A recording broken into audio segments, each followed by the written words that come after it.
Why do some connections feel like soul recognition, as if you've known someone forever, even when you've just met? Carl Jung believed love isn't random. It's an unconscious pull toward the parts of ourselves we've yet to awaken. If you've ever felt drawn to someone in a way you can't explain, you're not alone. Let's uncover why you fall in love for reasons far deeper than you can imagine. Don't forget to subscribe and discover more secrets behind love's mysterious power. Have you ever wondered what truly makes someone fall deeply, almost helplessly in love with you? It's mysterious, isn't it? Those quiet moments when your eyes meet, hearts quicken, and everything else around you fades gently away, leaving only the warmth of a deep, intimate connection. My friend Thomas, who's now 58, described it beautifully. When Jessica first walked into that cafe, something inside me woke up. It wasn't just physical attraction, it was like discovering a lost piece of my heart. She felt familiar from the very first moment, as if our souls had silently recognized each other before we even spoke. Carl Jung, one of history's most insightful psychologists, understood that love's deepest mysteries aren't random at all. He believed that people don't merely fall for your charm, your status, or even your looks. They fall in love with what you awaken within them. In those moments, it's as though their soul sees something profound, something vital they've unknowingly missed their entire life. Jung called this powerful phenomenon projection, and it lies at the heart of nearly every deep attraction you've ever experienced. It's the invisible force that can draw even the most reserved, disciplined man irresistibly toward a woman who embodies passion, spontaneity, and freedom. She isn't just a woman, she symbolizes everything he longs for: an unlived dream, an unspoken hope, the awakening of an essential part of himself that was quietly waiting for permission to exist. Gary, my colleague who is now 63, once shared something profound with me. When I met Lisa, she reignited something deep inside my heart. It wasn't about how she looked or spoke. It was how profoundly alive she made me feel, how effortlessly we bonded. It felt as though she reached inside me, uncovering parts I had forgotten were there. In those first weeks, we shared a closeness and intimacy that felt as rare and meaningful as finding my soulmate. But here's the quiet truth Jung warned us about. While these intense feelings of connection and intimacy can be beautiful, they are also fragile. The closeness you feel initially might not always reflect who the other person truly is. It might reflect what you desperately need them to be: an idealized soulmate fulfilling a silent emotional hunger. Real relationship bonding is about understanding this subtle but profound difference. It means recognizing when you're falling in love with a person's essence versus when you're simply filling an emotional void that silently aches within your heart. Yet, it's never wrong to fall in love this way. It is, after all, deeply human. An intimacy at its most vulnerable, genuine, and profound. It brings us face to face with parts of ourselves we rarely see alone. It makes us feel alive, understood, deeply connected in ways we hardly imagined possible. This is why that first spark often feels as though you've found a long-awaited soulmate, because it resonates with something quietly waiting within you. However, this same powerful intimacy can also be why so many relationships struggle. Eventually, reality appears, gently but inevitably. And when reality appears, when imperfections show, when fantasy fades, the soulmate you thought you had found might transform back into an ordinary, imperfect person. This shift tests love in ways we seldom anticipate. But here's something Jung gently encourages us to understand. This shift isn't failure, it's growth.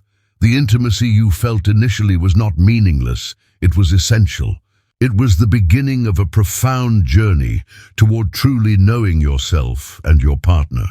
As my good friend William, now 66, once told me softly over coffee, the intimacy we shared in the beginning wasn't fake, it was real.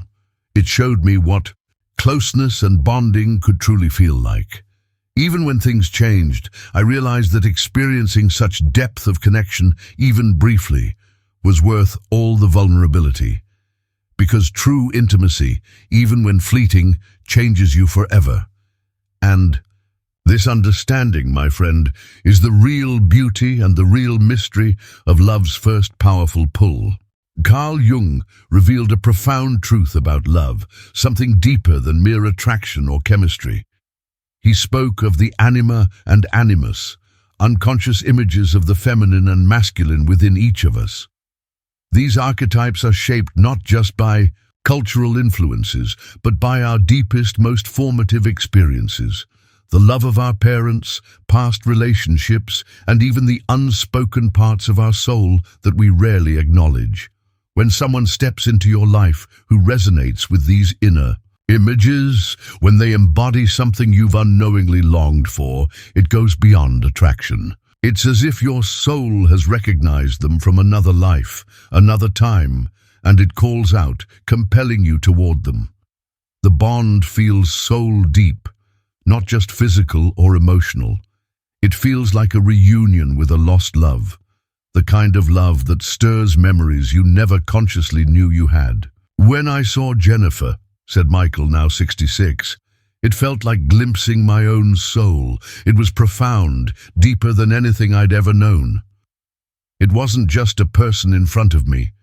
It was the embodiment of a dream, a part of me I had forgotten." This powerful, almost magnetic attraction happens when someone fits the unconscious image we've carried with us for years. It's the type of relationship bonding that feels instant, inevitable, and profound. You're not just seeing them, you're seeing something that belongs to you, something you've always been searching for without even realizing it. David, my friend who's 57, shared a similar experience with me. Meeting Sarah felt like destiny. She awakened parts of my heart I didn't even know existed. It wasn't just love at first sight. It was deep recognition. I didn't just fall for her, I recognized her in a way that was almost otherworldly. But here's the catch. While the connection feels destined, the bond itself faces a crucial challenge. No one can permanently embody an archetype. Real intimacy starts to take root only after the fantasy fades, and two people decide to truly bond, not based on the idealized images in their minds, but on the real, imperfect people they are. As time passes, reality begins to show its face. Wrinkles, flaws, doubts, and fears all emerge. The ideal we've projected onto the other person transforms into human complexity. And sometimes that complexity doesn't fit the original vision we held in our hearts. It's at this very moment that true intimacy is tested. "We lasted 3 wonderful years," said Marcus, 68. "But the fantasy inevitably broke, and suddenly the love we thought was so deep felt fragile, like something that had been held together by nothing more than hope." But Carl Jung didn't see this as failure. He saw it as the necessary evolution of love. Genuine intimacy isn't about holding on to an ideal. It's about embracing the real person behind the illusion. Every flaw, every imperfection, every fear. If you're over 55 and you've lived through this, you understand the truth. Real love isn't about the initial spark or attraction. It's about courage. The courage to see the other person for who they truly are, not who you need them to be, and the vulnerability to be seen in return. That's where real intimacy grows, when both people allow themselves to be fully known. Love isn't always the stuff of fairy tales. Sometimes true love comes with an ache, deep and real. It shakes us. It opens us up in ways we didn't think were possible. Love isn't simply a feeling that fades with time. It's a profound journey toward understanding ourselves, our vulnerabilities, and the deepest corners of our hearts. Charles, 61, once shared a painful but beautiful truth with me. When his partner Elizabeth left, it wasn't just the loss of her that hit him the hardest. "I didn't just lose her," he said quietly, his voice breaking slightly. "I lost a piece of myself I'd only ever discovered through her. That's the truth about love's ache. It's not just about losing someone. It's about losing the part of yourself that existed only in the reflection of the bond you shared. And that part of you, the part awakened by love, isn't easily replaced." Carl Jung, with all his wisdom, believed that the ultimate purpose of love, real, deep love, is to heal the hidden wounds we often carry. These wounds are buried in our unconscious, the parts of ourselves we've ignored or kept locked away, and it's often in the most difficult, most painful relationships that we find the space to finally address them. My friend Paul, who's 62, once shared something profound that I'll never forget. "Jessica awakened everything within me. She made me feel seen, but she also terrified me. She saw me as perfect, and that scared me. Deep down, I needed her to see the real, flawed man I actually was." This is where love turns from infatuation into something deeper, true intimacy. It's not about how you want to be seen. It's about being vulnerable enough to let someone see the parts of you that you've kept hidden from the world.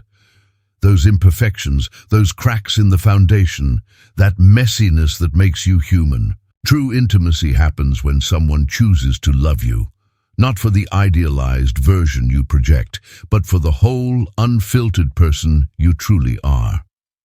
When Robert, now in his 70s, reflected on his own experience with love, he had this to say: "When I was younger, I chased after physical beauty, chasing excitement and adrenaline. But now, intimacy has a deeper meaning.